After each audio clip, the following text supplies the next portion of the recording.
Hey out there, Betsy here. Since we all seem to have a little more time on our hands lately, I figured you might have a second for a few tips on how to do more with less. No, you're not going to end up in a yurt or a tiny house after this. I mean, unless you want to. I'm talking about minimalism, getting more overall value out of life and being more efficient while you do it. See, it just so happens we Bells have a few lifestyle tips to mix in with our financial ones. Here's the first. Do a spending versus value test. We're talking high level here, a perspective change. Make a list of the 10 most expensive things that you own. Things like your house, your car, your jewelry, giant entertainment thingamajigs, whatever. Then make a second list, but this time you're gonna write down things you value the most. Things like long walks in fresh air, relaxing on the porch, things like that.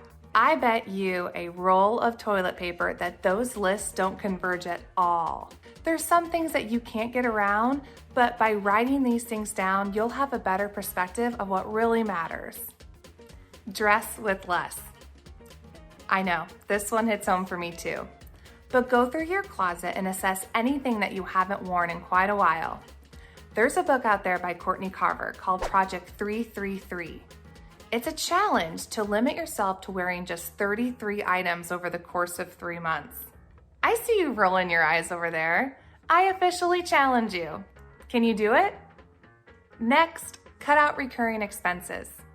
This day and age sees a lot of us subscribing to a lot of things.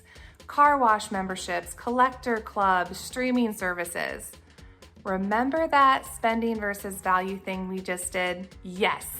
If you're just holding on to a subscription, but you're not using it enough to justify the cost, it's time to get real.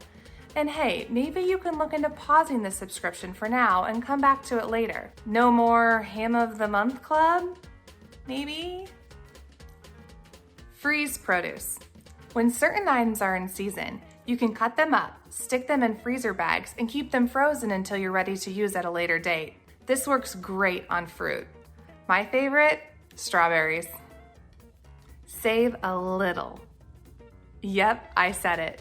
Did you know that even on a tight budget, you could save over $1,300 in 1 year? Check this out. Start week by week. Week 1, save $1. Week 2, $2. Week 3, you get the point.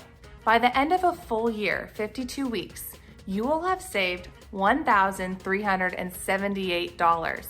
And you started with just $1, right? Right. Obviously, current events don't afford us all the time in the world to adjust. We know that. Maybe just start with one of these things and progress from there. We got this. Stay positive, and we'll see you next time on the minimalist version of the Dollar Bells.